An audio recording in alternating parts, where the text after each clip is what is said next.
how a for loop works. Okay, what about a prime number? Can you find out a prime number using can you find out if a number is a prime number? So I'm just going to say here, enter the number. So this is going to be the number, let's say n, and I'm going to say for I in range, do I need to check for n plus 1? No, I just need to check for n. I need to check only up till n. So for I in range n, and the I is going to start from, I don't want to start the I from 0, I want to start the I from 2, right? Because I want to divide the n, I want to divide the n by 2, 3, 4, 5, 6 to find out if it is a prime. I don't want to divide by 1. Of course, the number will be divisible by 1. By 1. I want to check if it is divisible by 2, 3, 4, 5, and so on up till n. Up till n. Of course, n is exclusive because n is of course going to be divisible by itself. So I just need to check if n mod I, if n modulus of I, which means divided, is equal to 0, is equal to 0, I just need to print that it is not prime. And of course I have a break for it. In python even the for has an else, which means if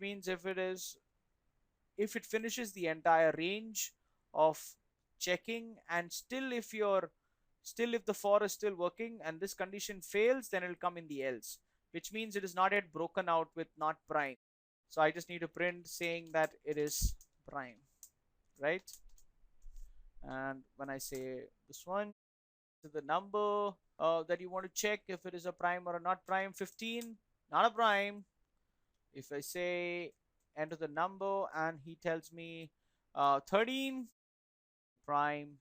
All right, so again enter the maximum range. I want to find out, enter the maximum range of prime numbers you need. Very simple, I'm just showing you the variation that you can do it with the for. So I'm going to say the maximum range is going to be, let's say the maximum range that he needs is not, let's say the maximum, he says I need up till, this is the max that I need up to. Okay, max num. Okay, so for I in range, I'm going to search for, I'm going to start, of course, this entire thing. This is the prime number finding section, right? Whether it's a prime or not. So this is going to be inside, and I'm going to have another for loop. This for is going to say, for, let me say j now. For j in what? For j in range, it's going to start from where? It's going to start from, let me say, for j in range, I need to start checking for each of the prime numbers from 2, right? So 2 up till where? Up till max num, up till max num. I need to check. Of course, I need to check even if the max num is a prime number, which means max num was exclusive. I need to check that too. So max num plus 1. And then I go inside and then I check for I in range 2 comma n. Okay, for I in range 2 comma n. And what do I do? 2 comma n, and then I enter inside and I say if n mod I is equal to 0, print not prime. I don't want to print that. Okay, for I in range 2 comma, this n is not there now. I need to say 2 comma what?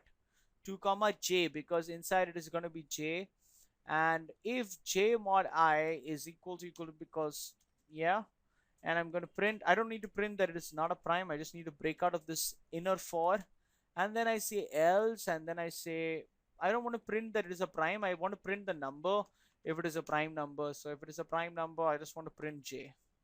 Save it out, yeah, and then check this invalid syntax. Where is in? Oh, I'm so sorry. I need to put over there a colon, without which Python will not execute that. Enter the number. Oh, where did it go? Okay, enter the max range of prime numbers you need. So I say 100, 2 to 97. Hope you understand that. Is that clear? So these are the prime numbers from 1 onwards. So from 2 to 97. So you have all the, from 2 to 100, you have all the prime numbers that we have. Is that clear? All right. So now we go on to another example of for loop, which I would like to say I want to print something called as the Fibonacci series. Do you know what is the Fibonacci series? All right, the Fibonacci series. The Fibonacci series or the Fibonacci series is something like this. It is gonna be, let's say I want to print zero. It's always starts with 0 and a 1. Fibonacci series starts with a 0 and a 1, and then the third element onwards it proceeds by saying add these two. 0 plus 1 is a 1. Then add these two. 1 plus 1 is gonna be a 1 plus 1 is going to be 2. 2 plus 1 is going to be 3. 3 plus 2 is going to be 5. 5 plus 3 is going to be 8. 8 plus 5 is going to be 13. 13 plus 8 is going to be 21. In this way, it is going to proceed. Okay, so let's say this is going to be 1, 2, 3, 4, 5, 6, 7, 8, 9. These are 9 elements of the Fibonacci series. Let's say I want to tell the user enter, or the user wants you to print for him Fibonacci series for, he wants in the series around 20 elements, or he wants 10 elements. How are you going to check, or how are you going to print Fibonacci series? That's your question. So you need to take from the user the number of, you know the I just want take you to take from the user, enter the enter the or enter the number of elements in the series that you need for the Fibonacci series, and accordingly do your program using a for loop or using a while loop. Yes, so I leave that to you as an assignment for now. I'll come back with the solution in the next lecture. So that you don't need to, first you try it out yourself and then come over if you have a doubt.